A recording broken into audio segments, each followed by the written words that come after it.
Welcome to a podcast about wealth and life. We all know that our finances play a big part in how we live our lives.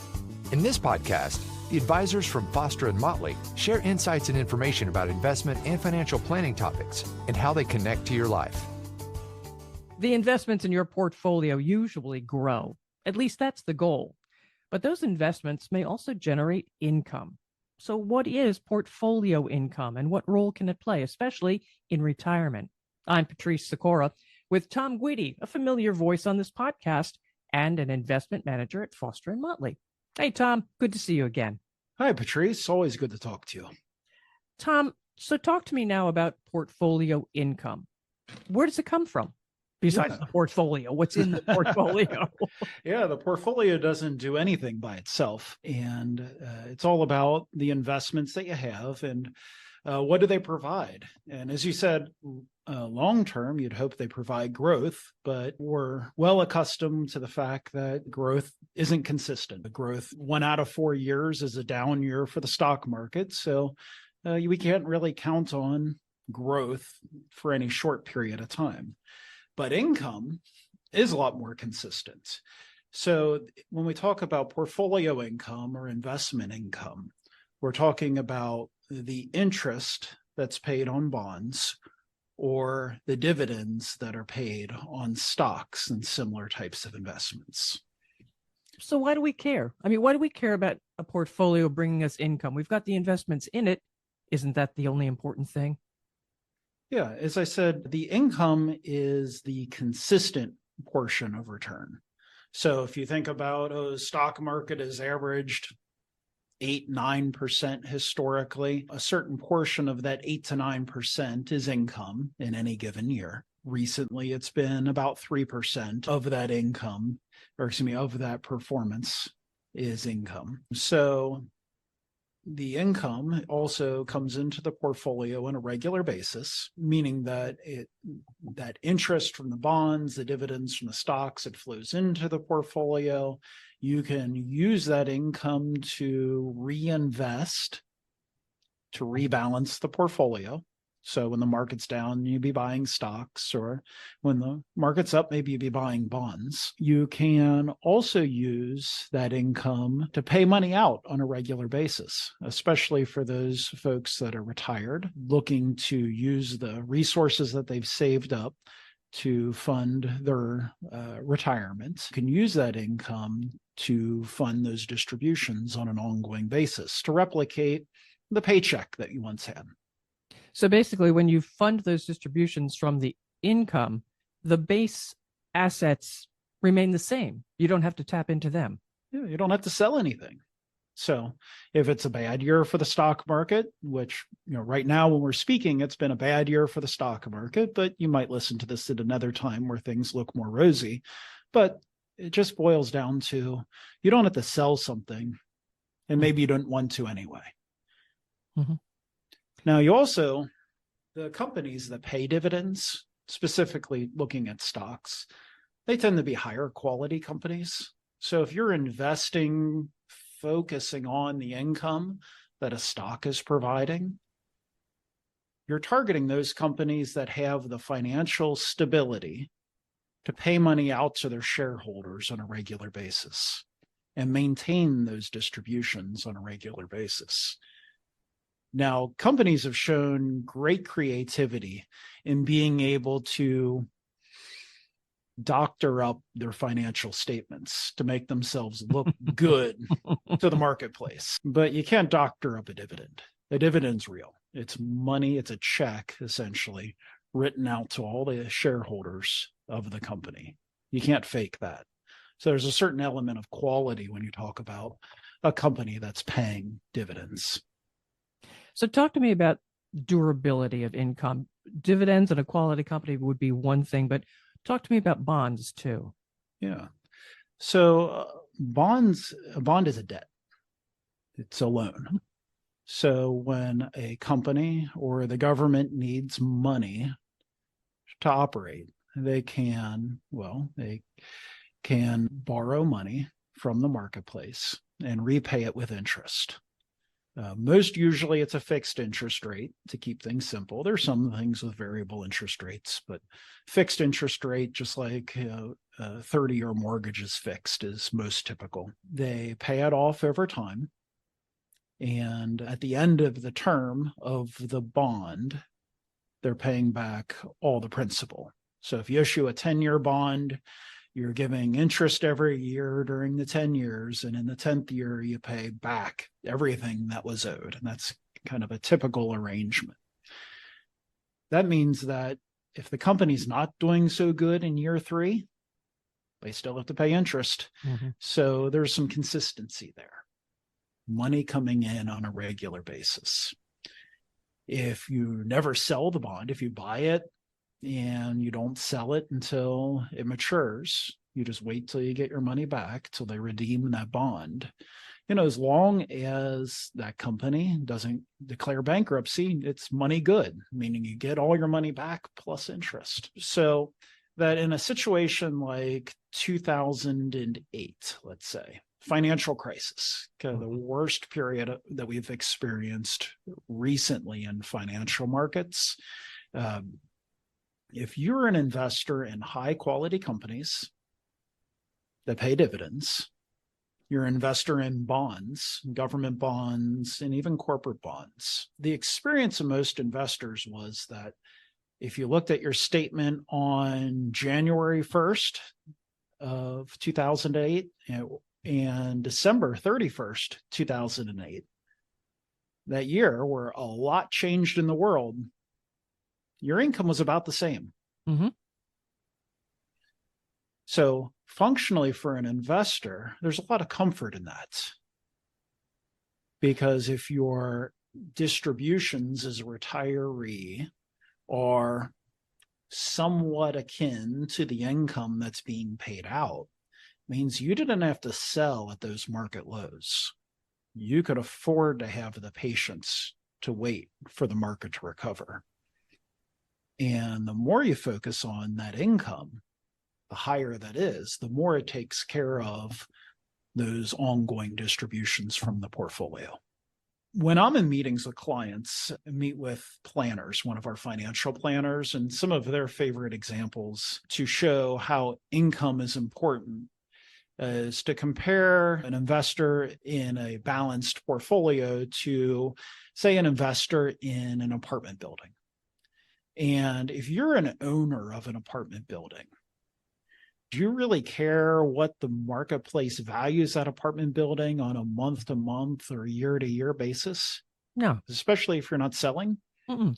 You care that everybody's paying the rent, that you continue to get that income coming in. So if you're an investor in a balanced portfolio, your distributions are affordable, somewhat akin to the income level coming off the portfolio. A lot of investors start looking at it in the same way. I don't really care what the value is, as long as my needs are being met. And your needs are more likely to be met by focusing on the income than focusing on some other characteristics. Thom, you talked about interest from bonds. You talked about dividends from stocks. Can you compare, for me, the difference between that? Absolutely.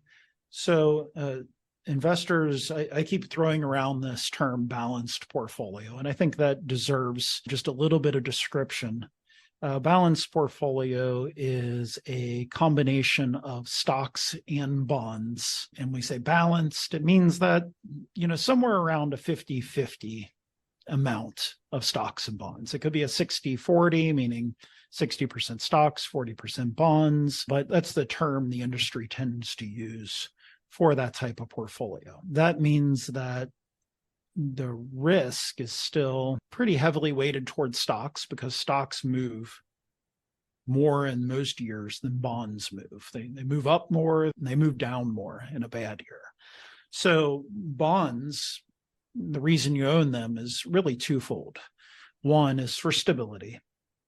And two is because they tend to provide a higher income than stocks. It's that interest-bearing debt from companies, from the government. So stocks, they're more volatile, meaning that they have a lot of ups and downs, but the long-term trend that we've experienced is that stocks grow over time. They pay dividends, and the dividends aren't fixed like the interest is on a bond. The dividends tend to grow over time. But if a company was in dire financial straits, that's one of the tools they have, is that they could cut their dividend or eliminate their dividend. So there's nothing guaranteed about the dividend. All right, talk to me about taxes, the big word, the T word. We're talking about income, and income, I guess the government wants their part. So you got to talk about taxes. So I think you have to think about, where do you hold these investments first? Because there's, to keep things simple, there's really two types of accounts that you could hold things. You could hold things in a taxable account or a tax deferred account. So a tax deferred account would be like the IRA or 401k or 403b plan, a company sponsored retirement plan. So you can hold investments in one of these retirement accounts. And even though you're getting income and coming into the portfolio, you don't have to pay taxes until the money is withdrawn from the account. So it really doesn't matter that you're receiving this income on an ongoing basis in a retirement account, a tax-deferred account. It really just matters when you withdraw the money.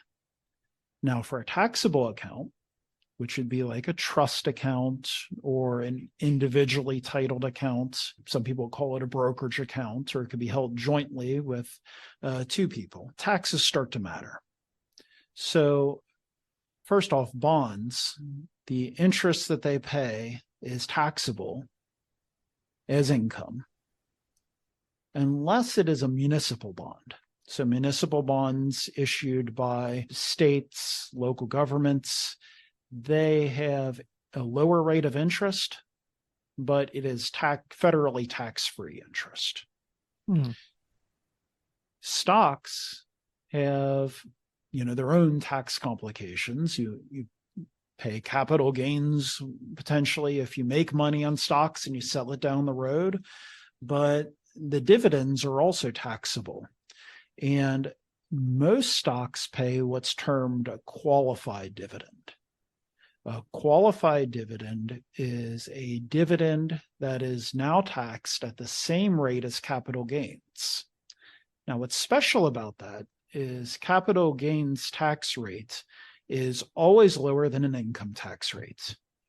The tax brackets for capital gains to the federal government are either 0%, 15%, or 20%. So you'd add that to your income, and it's taxed at a special lower rate. So they're not discouraging companies then from paying money out, because it's the same rate that investors pay when they buy or sell stocks. Now, some things that trade as stocks pay non-qualified dividends, and the most common that you'd run into are real estate investment trusts. So these are special types of stocks. They have an organization that allows them to avoid taxation at the corporate level. But that means for the individuals who invest in them, when they pay income out to their shareholders, it's taxable as income. They lose that capital gains or that qualified dividend advantage that other companies have. So all things being equal, if we have a client that has both an IRA and a taxable account, we're going to take all of the investments that pay income, so interest and non-qualified dividends, that's taxable as income, and put them in the retirement account, the tax-deferred account. We're going to take all the things that we can that pay qualified dividends, where we expect to have an advantage tax rate, and put those in the taxable accounts. That way, the client the investor ends up with a lower effective tax rate. Makes sense. That's why you need an accountant. Yeah. Well, I do anyway. Yeah. Now the accountant's role is to write the history books. They tell us what's already happened. This is true. Yeah. I would say that's why you need an investment manager, but I might be a little bit biased. No, you're absolutely right. Absolutely. Or at least there's people out there who are very good at these types of things and do it for themselves. It takes some reading. It's not for everybody, but I will admit that you can use these same tools yourself as an individual investor, but you just have to be cognizant of, okay, this type of investment belongs in certain types of accounts. We term that asset location. So where do you put the investments matters. And now this brings us up to a question too. We've been talking about portfolio income. What if you have a portfolio that doesn't create income, doesn't generate income? Yeah. I mean, there's plenty of companies out there that don't pay a dividend yet. They're generally younger companies that are still growing. They're using the cash they generate to fuel internal growth, so they can't afford to pay a dividend. You'd not be investing in any bonds potentially if you don't have any income. So yeah, there is plenty of investors who focus on more growth-oriented companies, eschew bonds entirely. I'd say that focus on capital appreciation and ignoring the income that the investments provide, you're losing a couple of things. You're investing on average in lower quality companies. As we said, the dividend's a mark of quality. It's real. It comes out to the shareholders. There's less room for the kind of shenanigans that companies can employ to doctor up a financial statement. So if you're losing that focus, you're likely investing in a lower quality. Also, you're losing that consistent part of performance. The dividends, the interest that's paid on an ongoing basis is the consistent component of return. So you expect more volatility in your portfolio. And anytime you need money out, you have to sell something, which might not always be the best time. So I think that that's a way to do things, but I think it is a less efficient way to do things that opens yourself up to more risk. You've been talking about individual stocks, individual bonds. What about a fund?